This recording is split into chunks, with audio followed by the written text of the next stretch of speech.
بسم اللہ الرحمن الرحیم۔ سب دیکھنے اور سننے والوں کو میری طرف سے باادب السلام علیکم۔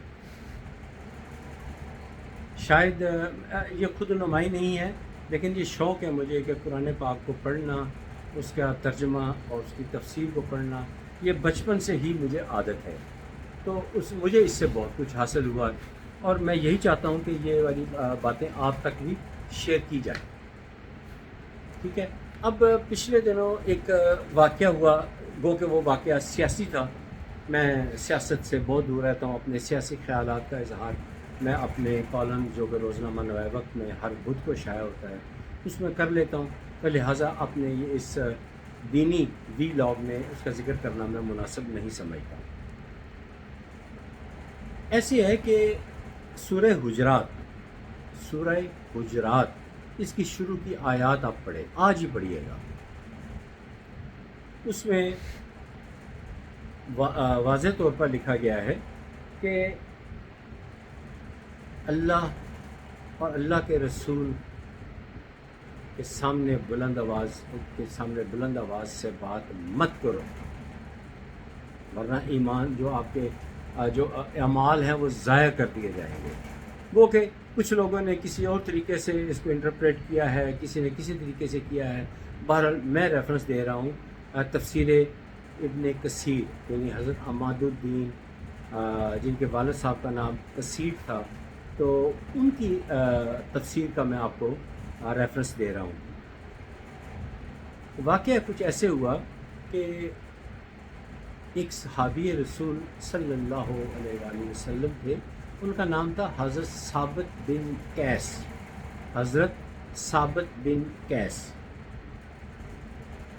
وہ نبی پاک صلی اللہ علیہ وآلہ وسلم کی محفل میں باقی صحابہ کرام کی طرح تشریف فرما تھے کہ اچانک جب وحی کا نزول ہوتا تھا تو صحابہ کرام کو پتہ چل جاتا تھا کہ وحی کا نزول ہونے لگا ہے، تو آپ سب لوگ ادب سے بیٹھ جاتے اور حضرت جبرائیل علیہ السلام تشریف لاتے اور وحی کا نزول ہوتا اور وہ واپس چلے جاتے۔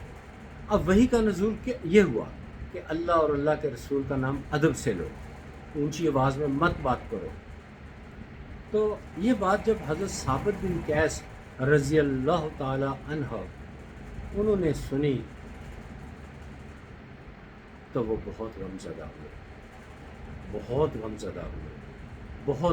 ہوئے، اتنے غمزدہ ہوئے کہ روتے روتے آپ کی آنکھوں سے جھڑی چل پڑی اور آپ نے روتے روتے وہاں سے روانہ ہو گئے۔ جسم میں طاقت نہ رہی اور ایک جگہ پر بیٹھ گئے۔ ایک صحابی ان کا گزر ہوا تو پوچھا، اے ثابت کیا ہوا ہے؟ تو حضرت ثابت بن قیس نے روتے ہوئے یہ سارا واقعہ سنایا۔ تو اس صحابی نے انہیں حوصلہ دیا کہ اللہ اور اللہ کے رسول ظلم نہیں کرتے، تو میں تمہاری جا کے کیفیت ان کے آپ کی خدمت میں پیش کرتا ہوں، تو امید ہے کہ انشاءاللہ بہتر ہو جائے گا۔ آپ پھر بھی ان کے دل کو چین نہ آیا، آپ لڑکھڑاتے ہوئے اپنے گھر چلے گئے اور اپنی زوجہ محترمہ ان سے کہا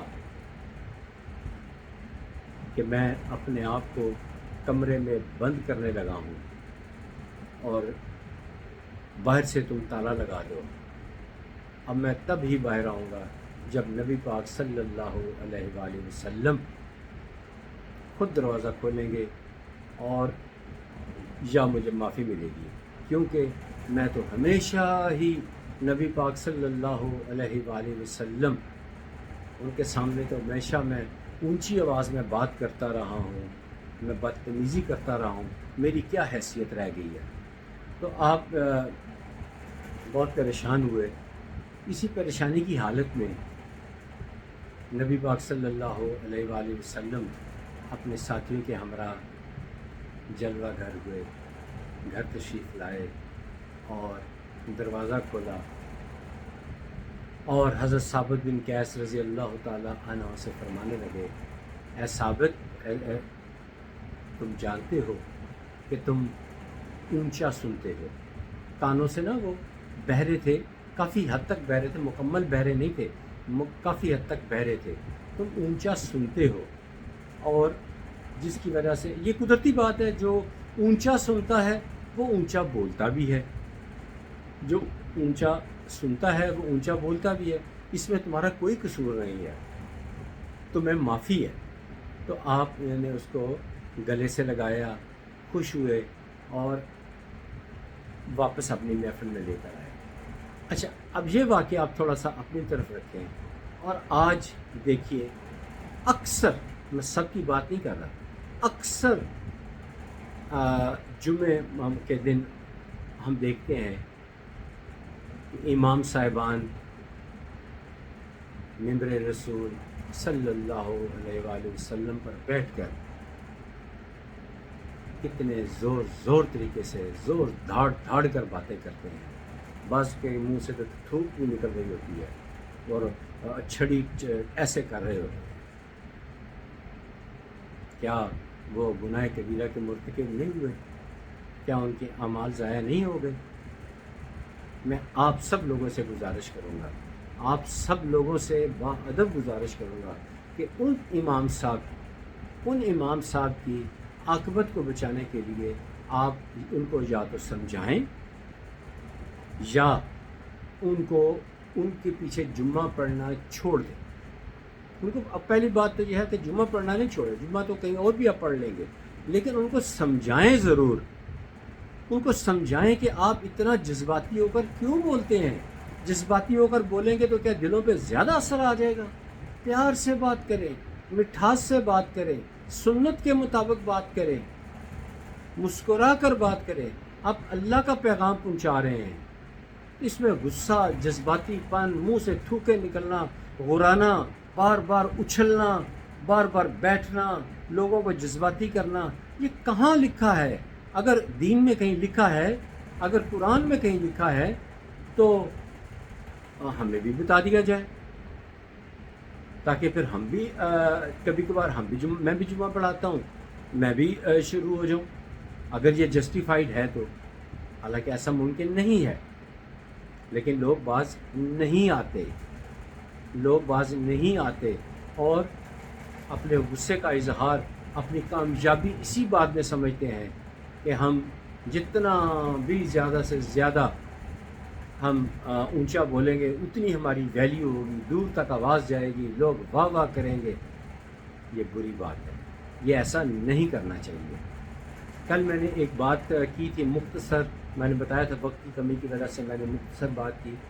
آج میں آپ کو ایک واقعہ بھی سناتا ہوں کہ ایک دفعہ نبی پاک صلی اللہ علیہ وآلہ وسلم اصحابہ اکرام کے ساتھ ایک طرف تشریف لے جا رہے تھے، تو راستے میں ایک جنازہ جا رہا تھا، تو لوگ اس مرنے والے کی برائی کر رہے تھے، تو آپ کو دکھ ہوا۔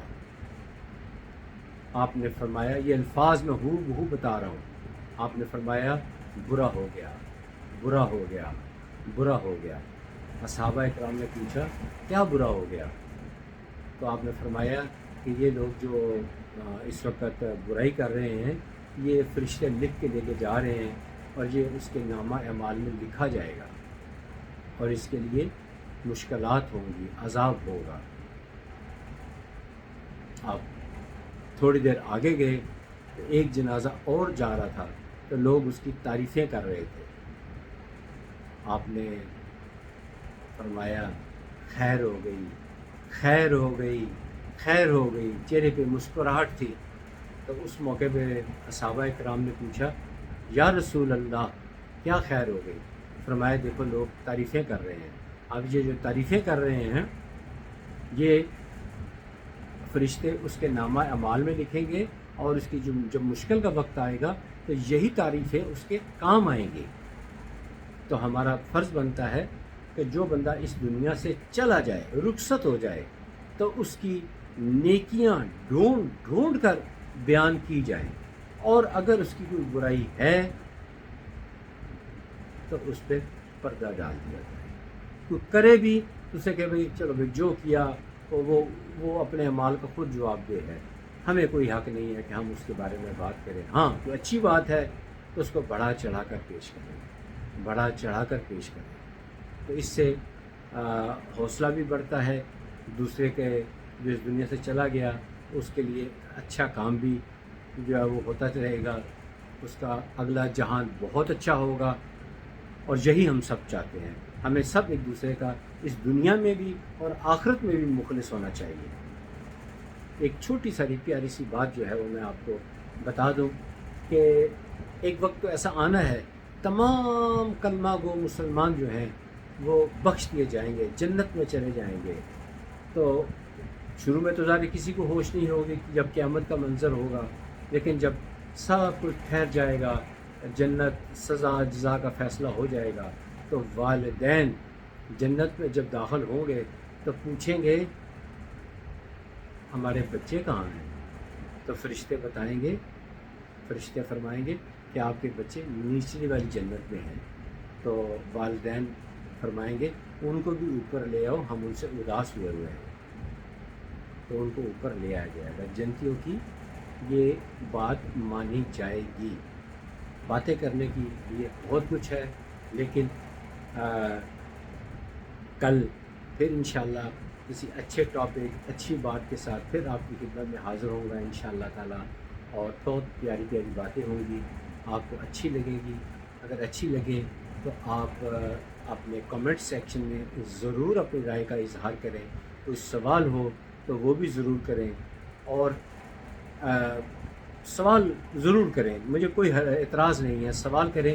میں نے بھی تو قرآن پاک سے یا سیرت النبی صلی اللہ علیہ وآلہ وسلم سے نکالنی ہے اور پڑھ کے سنا دینی ہے۔ تب تک کے لیے مجھے اجازت دیجیے، کل پھر آپ کی خدمت میں حاضر خدمت ہوں گا، تب تک اجازت دیجیے۔ بہت شکریہ، خدا حافظ، السلام علیکم۔